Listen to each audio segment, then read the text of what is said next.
Hola, ¿qué tal, Egunon? Bien, ya está. Perfecto. Bueno, pues es un placer estar aquí, la verdad. Y voy a intentar no enrollarme demasiado en los agradecimientos para poder contar, porque lamentablemente hay un montón de ejemplos para poder hablar de cómo ese racismo estructural se articula o permea a través de los medios de comunicación. Y agradezco mucho no solo la invitación, sino también la presentación, Anaitze, porque muchas veces a las personas no blancas, migrantes y o racializadas, que no es mi caso, yo no soy migrante, yo soy de Alcorcón, pero en demasiadas ocasiones se nos invita solo para que contemos nuestras anécdotas, ¿no? Reduciendo al final lo sistémico a cositas pequeñas del día a día o grandes, da igual, pero a cosas que tienen que ver con la anecdotología, pero no con lo sistémico, que es lo que lo motiva.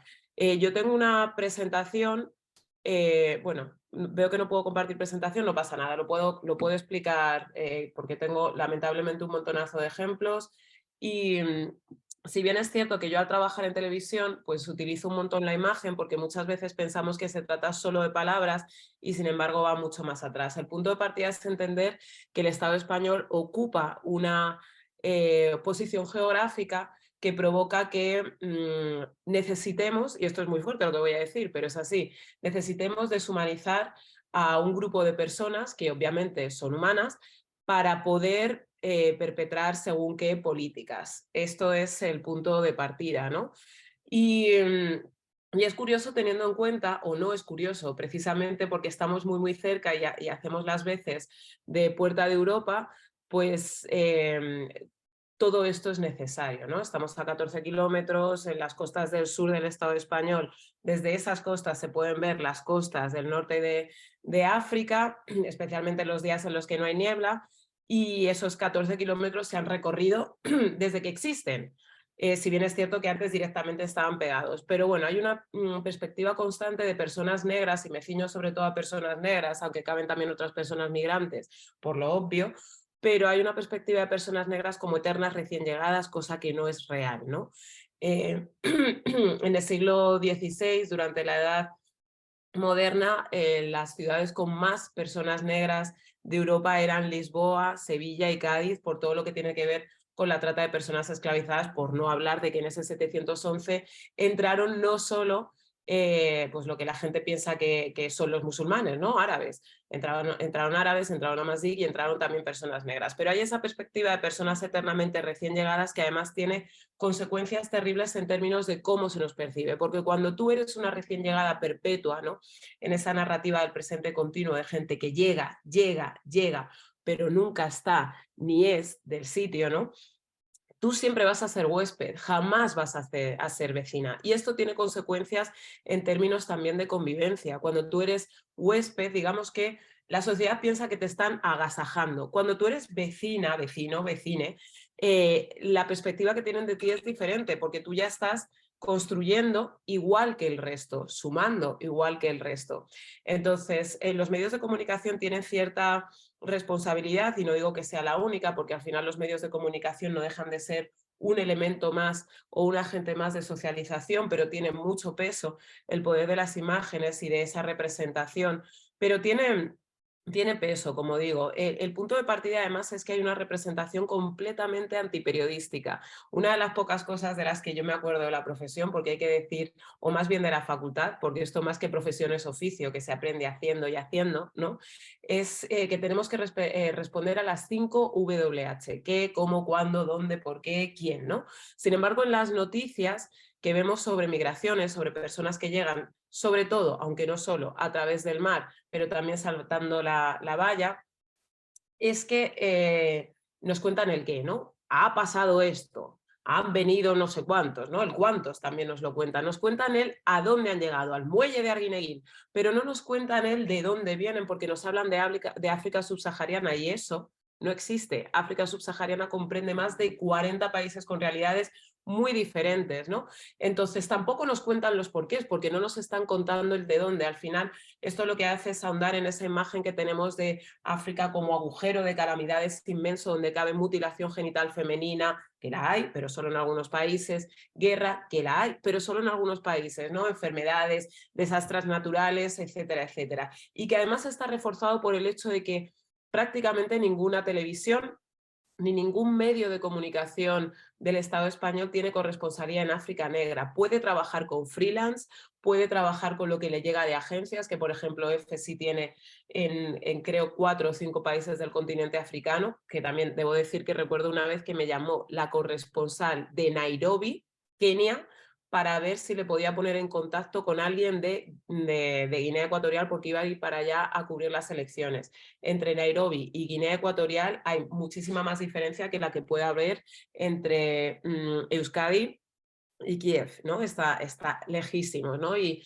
obviamente una persona que está de corresponsal en Nairobi no tiene por qué saber absolutamente nada de Guinea Ecuatorial. El caso es que al no haber esas corresponsalías, buena parte de la información que nos llega es la que tiene que ver con los desastres, ¿no? Con la narrativa del dolor que está relacionada con lo que traen las ONGs o con lo que envían las ONGs, ¿no? Que están muchas veces en situaciones de crisis. ¿Qué es lo que falta ahí? Una narrativa de lo cotidiano, fundamental para que entendamos que la gente nace, crece, se reproduce o no, muere, crea, trabaja, vive y está más allá también del entorno rural, porque a pesar de que la imagen que nos llega, sobre todo desde la mujer que está a 300 kilómetros de un pozo, en una casa con chozas, eso puede existir. Sin embargo, el grueso de la población del continente africano, del mismo modo que sucede en el continente europeo, el grueso de esa población vive en ciudades, ¿no? A pesar de que no lo veamos porque no nos lo muestran. Es importante esto que estoy diciendo con respecto a la falta de la narrativa de lo cotidiano, porque pasa con un montón de cosas, ¿no? Y bueno, el problema es que finalmente, como no tenemos estos motivos, que ojo, migrar es un derecho y tú, como no tenemos raíces, las tenemos, pero desde un punto de vista simbólico, no somos plantas, ¿no? Que nos impide movernos porque estamos ligadas a la tierra en la que hemos nacido. El caso es que como no tenemos raíces podemos migrar por lo que nos da la gana. Pero hay motivos, no obstante, que se están dando en ese continente y que ni siquiera sabemos por qué no aparecen en los medios de comunicación. Entonces parece que la gente se tira al mar porque sí. Hay una sobrevisibilización, además, de todo lo que tiene que ver con valla y con llegada a través del mar en patera. Y es interesante, hablo de sobrevisibilización porque a mucha gente, yo hago talleres también en los colegios, perdón, cuando tú le dices migrante, ¿no? ¿Qué se le viene a la cabeza? Les preguntas, ¿qué se te viene a la cabeza cuando piensas en alguien migrante? Siempre es hombre, joven, negro y recién llegado. Y la realidad es que el principal contingente de personas llegadas de África negra está en el puesto número 23 y es Senegal, muy por detrás de países como puede ser pues desde Venezuela hasta Portugal, pasando por Reino Unido, ¿no? O Brasil.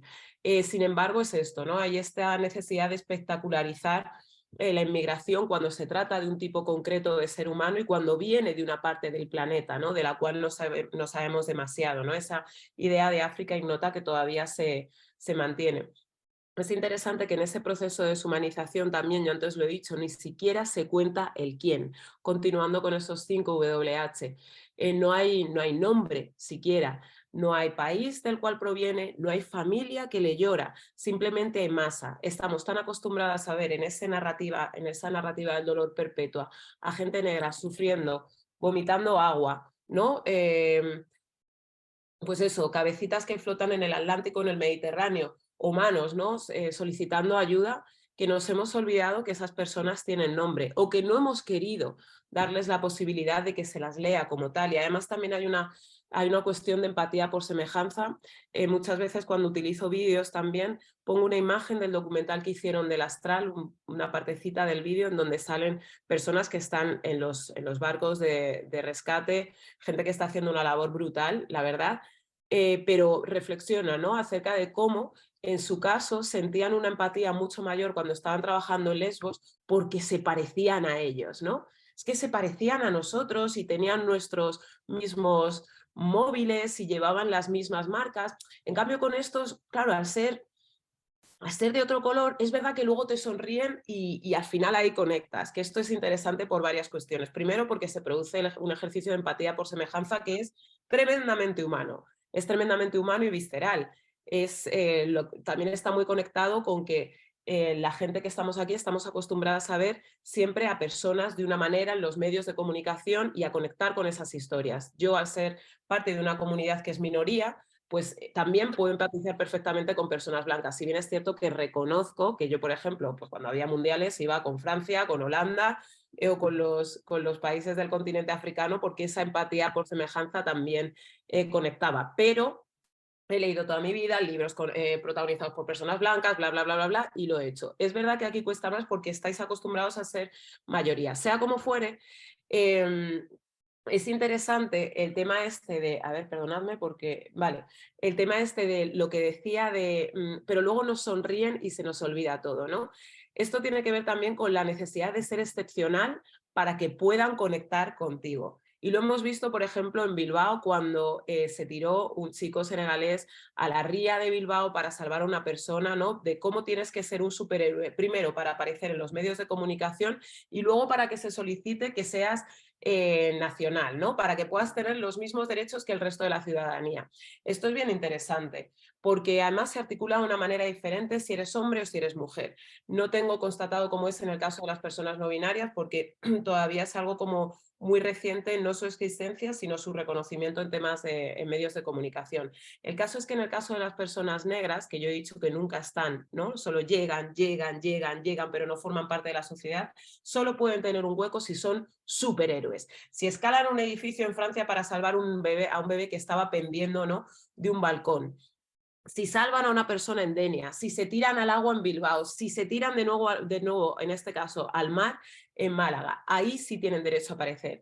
Y en el caso de las mujeres, esa narrativa de la excepción está muy vinculada a ser la primera que, ¿no? La primera diputada, la primera policía, la primera Mossu de Escuadra o Mossa de Escuadra. Ahí sí tienen derecho a salir. Pero ¿qué sucede? Y esto lo dice también mi compañero y amigo de profesión, Moja Jereu, ¿qué pasa con la segunda y con la tercera, ¿no? ¿Qué pasa con esa narrativa, una vez más, de la normalidad, de lo cotidiano, de gente que está aquí o que es de aquí y que hace pues lo que sea, ¿no?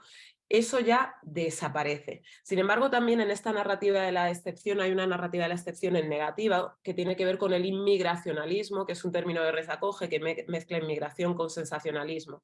Y ese inmigracionalismo pues está muy conectado sobre todo con la criminalidad. Y de nuevo hay una perspectiva de género, porque en el caso de los hombres, pues es más, lo estamos viendo en gente negra, pues desde bandas latinas, que es una cosa que a mí me está llamando muchísimo la atención. Aquí en Madrid se está hablando todo el rato de bandas latinas.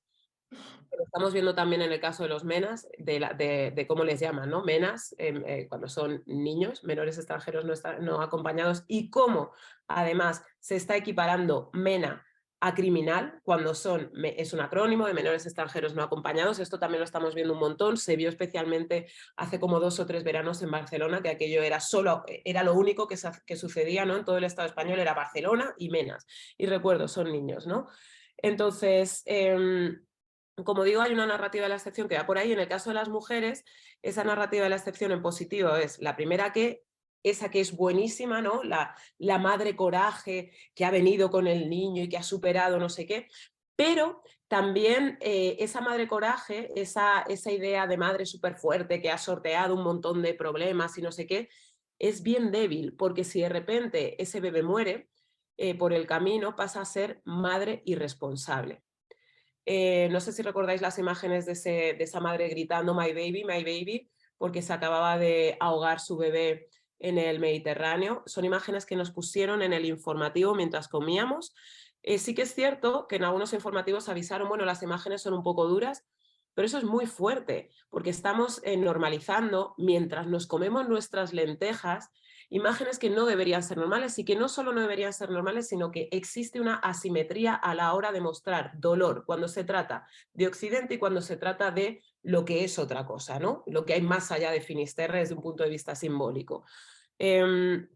Porque aquí cuando hay desgracias, sí que es cierto que yo creo que tiene mucho que ver con el 11S. A partir del 11S hay una especie de consenso en los medios de comunicación por el cual la representación del dolor ya no es tan explícita ni incurre en el morbo, ¿no? Incluso estoy pensando en cómo en la anterior Eurocopa se desmayó un chico de la selección danesa, un jugador, y todo su equipo le cubrió para que no se le viera convulsionando, etcétera, etcétera, y nos pareció muy bien, ¿no? Qué bien que no tengamos que ver absolutamente todo. Sin embargo, cuando se trata de personas que vienen del sur global, ahí hay una, ¿no?, un poco barra libre para que podamos ver absolutamente todo, ¿no? Y esa narrativa del dolor tiene consecuencias en términos de credibilidad, en términos de cómo pensamos que hay gente a la que le duelen menos las cosas porque están hechos de otra pasta. Y este estar hecho de otra pasta a mí me da una rabia tremenda, porque la realidad es que la pasta es la misma: piel, huesos, vísceras y músculos. Sin embargo, estamos tan acostumbradas a ver ese dolor que hemos acabado por entender que lo atroz es normal y que quizá duele menos y ya nos llama menos la atención. Y si a eso le sumamos el hecho de que hay un montón de no solo son las imágenes, sino también las palabras, lo que he dicho antes, Mena, que en el 50% de las noticias sobre inmigración ni siquiera se utiliza la palabra persona, a pesar de que lo son personas, ¿no? Y demás, pues todo eso es un combo terrorífico que tiene consecuencias, y para mí, al final, porque Anaïd se va a hablar un montón de todas estas cosas, ¿no? Pero para mí es interesante no solo lo que sucede, bueno, que aparte nos aboca en demasiadas ocasiones a un discurso de la réplica perpetua, ¿no? A decir no somos esto, no somos esto, no somos esto, en lugar de somos esto, ¿no? Nos arrebata agenda hacia afuera y también en términos internos, ¿no? En términos de propia comunidad nos pasamos todo el rato diciendo que no somos, pero no podemos contar qué somos. Y en ese sentido también nos aboca a tener discursos muy limitados a un par de temas. A mí en demasiadas ocasiones solo me preguntan, bueno, a mí y a un montón de personas negras, sobre racismo o inmigración. Yo, que soy de Alcorcón, como he dicho antes, y que, bueno, pues de inmigración podría hablar bastante poco, teniendo en cuenta que sí, mi padre es migrante de Guinea Ecuatorial, pero es que llegó antes de que su país se independizara, ¿no? Porque mi padre es de Guinea Ecuatorial. Entonces, o que me pregunten por racismo. ¿Puedo hablar de racismo? Sí, pero puedo hablar de racismo como profesional de los medios de comunicación que lleva casi 20 años trabajando en la tele y que ve ciertas cosas, pero nos abocan a ciertos temas y al final es como una especie de, es una manera de encerrarnos en nuestra piel o en nuestro pasaporte. Y además, las redacciones son tremendamente blancas y no se trata de crear anuncios de Benetton, esto es súper importante, ¿no? Pues como pasaba también en los programas de España Directo al principio, que ponían al catalán con mogollón de acento catalán, que ponían al gallego con mogollón de acento gallego. No se trata de jugar a parchís, ¿no?, con las fichitas de colores o a los anuncios de Benetton, como he dicho antes. De lo que se trata es de incorporar perspectivas, puntos de vista, ¿no? Porque y esto va más allá del color, del origen, etcétera, etcétera. O sea, yo, como he dicho antes, como persona que soy de la periferia de Madrid, recuerdo que la primera vez que me mandaron a un poblado chabolista, al regresar a la redacción me preguntaron que si había pasado miedo. Yo dije que no, porque a mí ir a un poblado chabolista, como es, bueno, la Cañada Real no es ni siquiera solo un poblado chabolista, es muchas más cosas, ¿no? Pero a mí me puede sublevar, me puede dar rabia, a veces incluso me puede dar pena, muchas cosas, pero desde luego miedo no me da. Entonces la respuesta de una de mis compañeras fue: normal, es que eres de Alcorcón. Y yo pensé: ¿qué te crees que es Alcorcón, ciudad de Dios? Y también pensé: ¿cómo estamos contando les periodistas? Pues probablemente mirando por encima del hombro en lugar de a los ojos. Entonces esa mirada, ¿no?, desde arriba, es complicada a la hora de trasladar realidades. Por eso yo digo que no se trata solo de contar con personas diferentes en la redacción, no porque seamos diferentes, ¿no?, sino diversas, o sea, que haya una diversidad en la redacción, vaya, sino de que esa diversidad incluya los puntos de vista, que no tengamos que estar ahí calladitas, porque si hablamos de ciertas cosas resultamos incómodas y ya nos olvidamos de crecer profesionalmente, etcétera, etcétera. Se me ha olvidado una cosa, y con respecto al inmigracionalismo, es que ese inmigracionalismo a las mujeres también les afecta desde el punto de vista en el que solo las mujeres, ¿no?, como la gente solo llega, pero cuando ya está, como aparece, ¿no? Pues ya he dicho, crimen, siendo superhéroe, la lógica de la excepción, o también en el caso de las mujeres negras, víctimas de trata. Es la única manera, perdón, de salir. Y está muy ligado además a la hipersexualización de las mujeres negras, que es de las pocas formas en las que salimos. Habrá gente que dirá: bueno, hipersexualizadas están todas las mujeres. Y yo digo: sí, pero la diferencia es, una vez más, la asimetría. Nosotras no tenemos una narrativa B, no tenemos una epidemióloga a la que luego entrevistan, o a una señora que es la presidenta de la comunidad de vecinos, o la conserje. No. A nosotras nos sacan de muy poquitas formas y muy pocas veces y ligadas a 3 lugares comunes. Y además ese inmigracionalismo, fijaos si permea que incluso cuando ya son personas nacidas en el Estado español, también se dice su origen por si hubiera una condición genética que provoca ciertas cosas. Esto lo estamos viendo mucho de nuevo con el tema de las bandas latinas que dicen todo el rato que son de origen dominicano. Falta una narrativa de lo cotidiano, que era lo que decía antes, una narrativa de lo cotidiano que pueda mostrar a la gente como personas que están aquí y que hacen cosas y que pueden ser extraordinarias, pero también no, como personas que son vecinas, que tienen sus negocios, que van al curro, que están en los parques, cuyos hijos, hijas, hijes están también en los colegios. Eso es súper importante y no lo tenemos, ¿no? Entonces, bueno, yo quería poner una de las consecuencias en términos de, insisto, los medios de comunicación no son, no sé si puedo compartir. Y si no puedo compartir no pasa nada porque de lo que quería hablaros es de un proyecto que se llama Nadie nos ha dado vela en este entierro, que básicamente entrevisto a la gente sobre sus procesos de construcción identitaria preguntando de dónde eres, de dónde dicen que eres y de dónde sientes que eres. Pues en mi caso, de dónde soy, de Madrid, nací en Madrid, de dónde dicen que soy, pues colombiana, dominicana, de trillones de sitios. Que además esto también tiene consecuencias en términos de credibilidad y que te aducen, ¿no? O sea, yo he ido a presentar un evento vestida de domingo, pintada como una puerta y con unos tacones que ando como chiquito de la calzada porque no sé andar con tacones, pero vaya, arreglada y me han dicho, date prisa que está llegando la gente y tienes que dejar esto limpio, ¿no? Me lo ha dicho gente de la propia organización.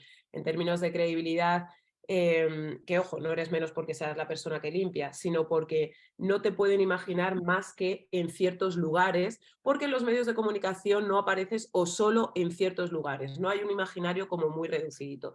El caso es que, ¿de dónde siento que soy? Pues mirad, a mí me cuesta mucho sentirme de un país en el que tengo que responder la pregunta con eco, ¿de dónde eres? De España, España, España, Madrid, Madrid, Madrid, Alcorcón, Alcorcón, Alcorcón, no hay más Alcorcones, no hay más, hay uno y es fantástico, ¿no? Entonces, al final el hecho de tener que insistir acerca de algo que es producto de la casualidad, pues da mucha rabia. Sí que se habla mucho de la afroespañolidad no desde el punto de vista de banderismo, sino de que el Estado español reconozca su pasado colonial y su pasado vinculado a la esclavitud. Desde ahí sí, pero al final, ¿de dónde dicen que eso ya he dicho en mis sitios? ¿De dónde me siento? Pues de mi matria chica, de mi Alcorcón, porque aquí sí que soy una vecina y la gente me conoce y todo lo demás me resulta demasiado grande.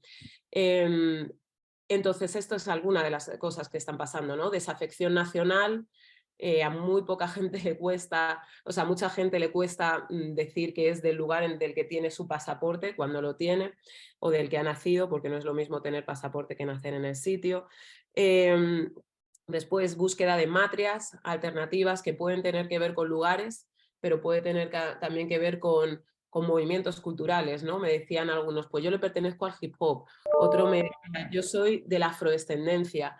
Había personas que me decían, yo solo le pertenezco a mi madre. Y me parece bonito, pero también al mismo tiempo, ¿no? Lo que para algunas personas es algo que jamás se preguntan, para otras, quizá en Euskadi, pues ahí sí que hay una reflexión mucho mayor, ¿no? que en otras zonas del Estado. Pero bueno, pues a nosotros nos toca hacernos preguntas desde el momento en el que nos extranjerizan constantemente. Luego también hay otras consecuencias en términos de creerte que eres diferente al resto porque te lo dicen, ¿no? En mi caso, pues yo soy muy empollona, ¿no? Si tú no eres como el resto, como si existiera un el resto, e incluso vinculado al colorismo, ¿no? Que, es decir, que si eres negro, pero un poco menos negro, lo vas a tener un poco más fácil.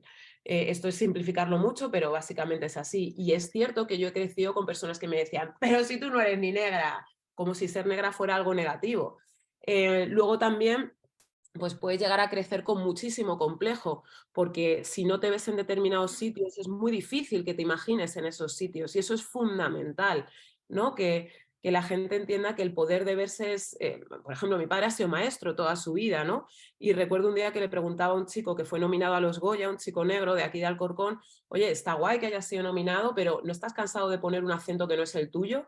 Un acento africano, que eso no existe, y de hacer solo papel de inmigrante, que el papel de inmigrante es como una especie de ninot de las fallas, que solo es cuerpo, pero está vacío, ¿no? Tu papel es inmigrante. Pero que tú puedes ser inmigrante y padre, madre, yo qué sé, hija, hermana, amiga, novia, tener un curro, pues todo esto no aparece. Y él me dijo, ya tía, pero eso se empezará a hacer cuando haya profesores. Y le dije, a ver, eres de Alcorcón, conoces a mi padre ha sido profesor y en Alcorcón y después en Leganés, ¿cómo que eso será cuando haya profesores? Claro, es que ni siquiera las personas de la propia comunidad conocemos cuáles son nuestros referentes, que los referentes pueden ir más allá de la raza, ojo, pero parte de nuestros referentes porque no los vemos y como digo es muy difícil imaginarte donde no te imaginan. Y luego está lo contrario, que tú creas que, como he dicho antes, ¿no? que eres superior al resto y que, y que te alejes de tu propia comunidad. Sin embargo, y en positivo, debo decir que hay algo muy bonito que está pasando y es que estamos tan cansadas de que no nos cuenten o de que nos malcuenten que se está produciendo ahora mismo, aunque suene un poco cursi, una especie de primavera en cuanto a representación se refiere y a contarnos a narrativas propias, a regenerativas que están vinculadas a la fotografía, la literatura, la pintura, el teatro, que son fantásticas, que a veces pueden partir de la rabia y de la soledad y de la ausencia y del decir no estoy, pero que estamos en un momento muy rico y yo creo que eso debería aprovecharse, por supuesto, también en Euskadi, que hay gente muy potente haciendo un montón de cosas. Y ya me callo. Eh, Muchísimas gracias.